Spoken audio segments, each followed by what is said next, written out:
Assalamualaikum warahmatullahi wabarakatuh. Salam sejahtera untuk kita semua. Yang terhormat Ibu dosen, pengampu mata kuliah berbicara, Ibu Hermini SPD MPD, serta teman-teman semua yang saya cintai. Pertama-tama, marilah kita panjatkan puji syukur kehadirat Tuhan Yang Maha Esa, yang telah melimpahkan rahmat dan hidayahnya, sehingga kita bisa berkumpul dalam keadaan sehat dan berbahagia dalam acara untuk menyelesaikan tugas mata kuliah berbicara. Baiklah, untuk mempersingkat waktu, perkenalkanlah saya membacakan susunan acara yang akan dilalui atau berlangsung pada hari ini, yakni acara pertama, pembukaan sebagaimana yang saya bawakan. Sebelum acara ini kita mulai, marilah kita bersama buka acara ini dengan membaca basmalah. Bismillahirrahmanirrahim. Acara selanjutnya, penampilan dari Magfirah, yakni puisi. Kepadanya dengan hormat dipersilahkan. Baik, di sini saya akan membacakan sebuah puisi yang berjudul Aku. Aku, kalau sampai waktuku, ku mau tak seorang kan merayu. Tidak juga kau, tak perlu sedu-sedan itu. Aku ini binatang jalan, dari kumpulannya terbuang. Biar peluru menembus kulitku, aku tetap meradang, menerjang luka dan bisa kubawa berlari hingga hilang pedih perih. Dan aku akan lebih tidak peduli. Aku mau hidup 1000 tahun lagi. Itulah tadi penampilan dari Magfirah. Acara selanjutnya, penampilan dari Rensi, yakni pidato. Kepadanya dengan hormat dipersilahkan. Assalamualaikum warahmatullahi wabarakatuh. Salam sejahtera bagi kita semua dan selamat pagi. Pertama-tama marilah kita panjatkan puji dan syukur kepada Tuhan Yang Maha Esa, karena berkat rahmat dan karunia-Nya lah sehingga kita dapat berkumpul di tempat ini dalam keadaan yang sehat. Yang saya hormati Bapak Ibu Guru yang boleh hadir saat ini dan teman-teman semua yang saya banggakan. Hadirin yang saya hormati, kita tahu semua bahwa hampir seluruh negara di dunia ini terpapar oleh COVID-19 dan juga sangat berdampak besar terhadap pendidikan di negara kita, yaitu Indonesia. Sehingga pemerintah memberikan kebijakan yaitu physical distancing untuk memutuskan penyebaran wabah ini. Dan juga memaksa pembelajaran formal ke pembelajaran sistem online. Sehingga itu tidak mudah bagi peserta didik maupun juga pendidik.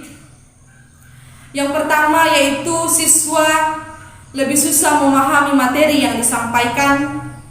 Dan yang kedua yaitu koneksi jaringan internet yang lebih susah dijangkau oleh para siswa. Sehingga dalam pembelajaran daring banyak tugas-tugas dalam bentuk video yang membuat siswa lebih keras lagi dalam belajar. Namun juga ada dampak positif dan juga dampak negatif dari pembelajaran daring ini.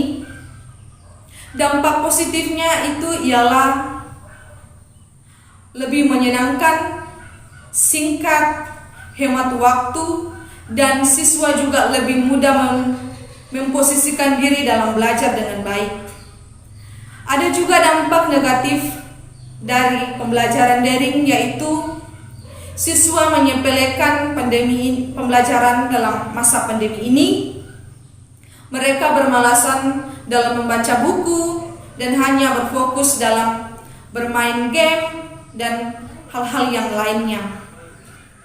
Seiring berjalannya waktu, kita semua boleh bersyukur karena kita sudah semua menerima vaksinasi untuk mencegah penyebaran virus COVID-19 ini. Bahkan saat ini kita sudah boleh bertatapan langsung dalam melakukan proses belajar, dan sehingga kita bersyukur kepada Tuhan karena itu semua karena berkat campur tangan Tuhan. Demikianlah pidato yang dapat saya sampaikan pada kesempatan ini. Saya meminta kepada teman-teman semua jangan bermalas-malasan dalam belajar, tetap semangat dalam menggapai cita-cita kita semua. Dan saya juga memohon maaf jika dalam pidato saya ada tutur kata saya, tingkah laku saya kurang berkenan di hati teman-teman semua dan Bapak Ibu guru, mohon dimaafkan. Akhir kata, wassalamualaikum warahmatullahi wabarakatuh. Selamat pagi. Itulah tadi penampilan dari Rensi. Acara selanjutnya penampilan dari Nurmala Sabar, yakni dongeng. Kepadanya dengan hormat dipersilahkan.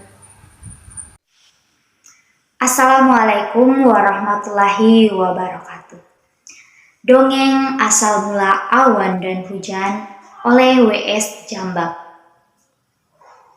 Pada zaman dahulu kala, di masa bumi belumlah ramai dan berlangit biru, hiduplah sekelompok manusia di sebuah negeri bernama Tanah Surga. Konon, negeri yang termasyhur akan kesuburannya itu diciptakan dari sekepal tanah surga, plek, yang dilemparkan ke bumi. Negeri itu dipimpin oleh seorang raja dan ratu yang arif dan bijaksana. Sang raja dan ratu teramat mencintai rakyatnya, begitupun sebaliknya. Kebahagiaan mereka semakin lengkap tatkala dianugerahi seorang putri yang cantik jelita yang diberi nama Putri Seribu Kapas. Ia dinamai demikian dikarenakan lahir bertepatan dengan panen raya kapas di negeri tersebut yang memang dikenal sebagai penghasil kapas dan tenunan kain yang halus di Siantoro Mayapada. Putri Seribu Kapas teramat cantik parasnya dan elok lakunya. Tingkahnya menyenangkan hati semua yang memandang. Suatu hari, datanglah rombongan pangeran tampan dari seberang laut bernama Pangeran Jayabaruna. Bersama dengannya, ikutlah rombongan kerajaan dengan kapal bertatakan emas permata yang sangat besar. Di dalamnya ikut juga pasukan berbaju perang. Turut juga raja dan ratu serta wazir dan ahli-ahli nujum ternama di negerinya. Adapun hajat mereka ingin meminang Putri Seribu Kapas. Kedatangan rombongan ini tentu saja mengagetkan Raja Tanah Surga. Bukan hanya karena kunjungan dari Pangeran Jayabaruna, melainkan niatnya untuk mempersunting putri semata wayangnya itu. Kabar tentang Pangeran Jayabaruna sudah cukup lama berhembus di kerajaannya. Tentang pangeran muda yang teramat jumawa, suka berperang, dan beristri putri di negeri lain hanya untuk menjajahnya. Raja Tanah Surga bimbang, bak memakan si malakama, hendak menerima pinangan, berarti ia harus mengorbankan putri dan rakyatnya. Sedangkan menolak berarti siap untuk berperang. Lama ia terdiam hingga suara dari raja seberang laut membuyarkan lamunannya. Akhirnya dengan segala keberanian, ditolaknya pinangan itu dengan halus. Namun, raja seberang laut tidak menerima penolakan. Atas titah sang raja, para pasukan yang dibawa menyerbu kerajaan Tanah Surga. Ahli nujum merapal mantra hingga Tanah Surga menjadi kering kerontang.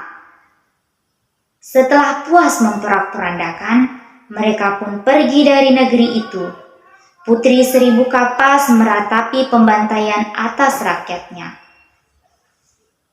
Ia mengumpulkan kapas-kapas yang ada di lumbung dan kemudian membakarnya. Ketika api menyala dengan hebatnya, Putri melompat ke dalam kobaran api tersebut. Tapi ajaib, Putri tidak terbakar dan berubah menjadi asap dan terbang ke angkasa menjadi gumpalan hitam. Gumpalan tersebut menggelegar mengeluarkan petir dan badai yang menenggelamkan kapal rombongan kerajaan seberang laut.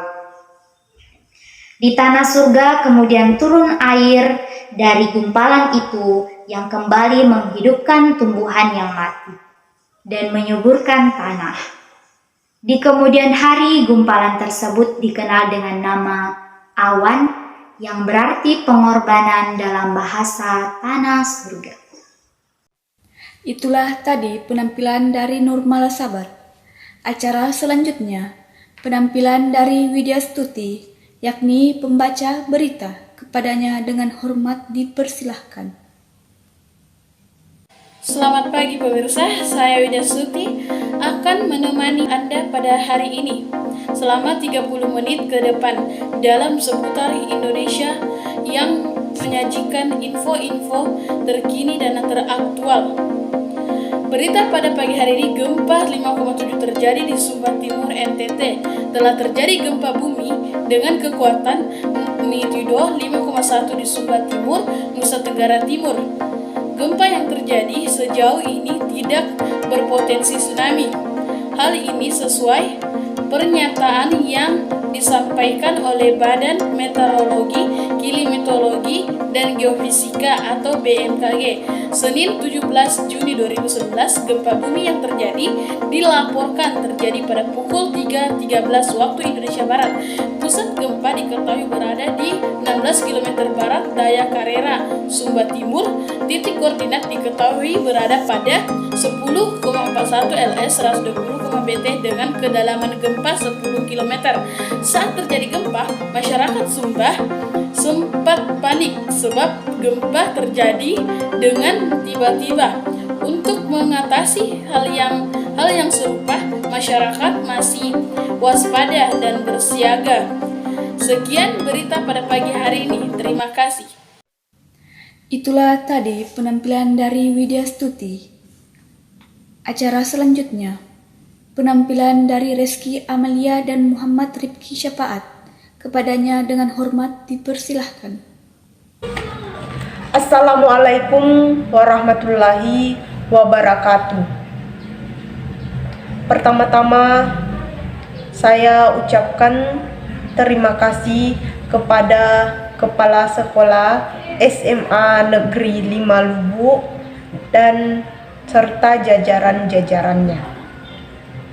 Di hari Senin yang berbahagia ini, alhamdulillah kita bisa menjalankan kewajiban kita melaksanakan upacara bendera. Salam dan salawat tak lupa pula kita curahkan kepada Nabi Baginda Muhammad sallallahu alaihi wasallam. Siswa-siswa yang Ibu banggakan pada kesempatan kali ini, Ibu akan membawakan pidato yang berjudul Membangkitkan Motivasi Belajar. Seperti yang telah kita ketahui, waktu ke waktu terus berputar. Tak terasa zaman ke zaman pun terus maju, dan teknologi pun semakin canggih. Di balik itu semua, sebagai pengamat, terkadang Ibu bingung. Yang membuat saya bingung, mengapa zaman semakin modern, semangat dan motivasi siswa dalam belajar justru semakin mengalami penurunan dari tahun ke tahun. Ini yang mengapa membuat Ibu menjadi heran dan bertanya-tanya, apakah kiranya yang menyebabkan itu terjadi pada kalian semua? Bila dilihat, Seharusnya motivasi siswa belajar di zaman serba praktis sekarang ini harus lebih meningkat, karena adanya internet dan HP seharusnya itu lebih memudahkan motivasi dalam belajar. Tapi kenyataannya yang terjadi malah sebaliknya. Sebelumnya, saya ingin memberikan ilustrasi melalui pertanyaan yang saya ajukan kepada kalian semua. Mohon dijawab dengan hati kecil anak-anakku. Apakah anak-anakku ingat dulu saat balita? Atau bahkan sekarang bisa kalian lihat seorang bayi yang sedang belajar berjalan. Pernahkah bayi itu lelah melangkahkan kakinya? Apakah ketika bayi tersebut jatuh lantas membuatnya kapok dan berhenti? Pernahkah bayi itu lelah mencoba melangkahkan kakinya? Apakah ketika bayi tersebut jatuh lantas membuatnya kapok dan berhenti berusaha? Coba renungkan anak-anakku. Sang bayi yang sedang belajar berjalan dengan gigih berusaha agar dirinya cepat bisa berjalan. Tidak ada rasa kapok di dalam dirinya ketika ia terjatuh dan menangis. Dan setelah menangis, ia mengangkat kakinya lagi dan badannya untuk berusaha. Ia mengangkat lagi badannya dan mencoba menggerakkan kakinya. Langkah demi langkah agar keinginannya segera tercapai. Itulah gambaran sedikit tentang semangat, membangkitkan semangat dalam belajar. Anak-anakku sekalian yang saya banggakan, Ibu berharap kedepannya kalian lebih giat lagi untuk belajar. Sebab ada cita-cita yang menunggu kalian di ujung sana. Semangat terus untuk belajar. Mungkin sekian yang Ibu bisa sampaikan. Kurang dan lebihnya mohon dimaafkan. Wabillahi taufiq wal hidayah. Wassalamualaikum warahmatullahi wabarakatuh. Assalamualaikum warahmatullahi wabarakatuh. Yang terhormat Kepala Sekolah SMA Negeri 3 Luwu Utara, yang saya hormati para guru dan staf karyawan, dan yang saya cintai siswa dan siswi yang berbahagia pada pagi hari ini. Pertama-tama marilah kita panjatkan puji syukur terhadap Allah Subhanahu wa taala, karena atas karunia-Nya lah Dia yang membawa kita untuk berkumpul pada pagi hari ini. Tak lupa juga kita selalu sanjungkan salawat serta salam kepada junjungan Nabi kita Muhammad SAW, karena atas karunia-Nya lah Dia membawa kita dari alam gelap gulita menjadi alam yang terang benderang. Pada kesempatan pagi hari ini, izinkan saya untuk membawakan amanat pembina upacara yang bertemakan kebersihan di lingkungan sekolah. Seperti yang kita tahu semua bahwa sekolah merupakan tempat untuk belajar mengajar bagi seluruh siswa, di mana proses belajar mengajar yang dilakukan di sekolah pun dilakukan dari pagi hingga siang hari ini.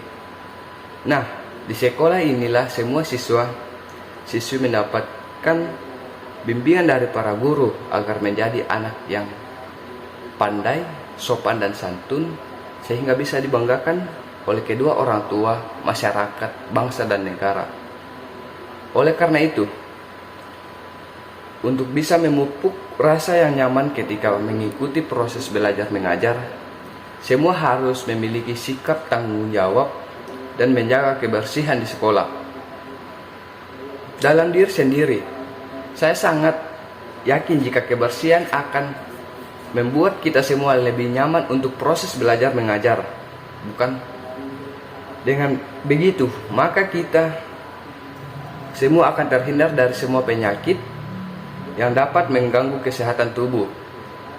Adapun dalam menjaga kebersihan secara efektif dan efisien ini, tidak hanya petugas piket saja yang harus bekerja dan bertanggung jawab, namun juga perlu untuk dilakukan oleh semua warga sekolah.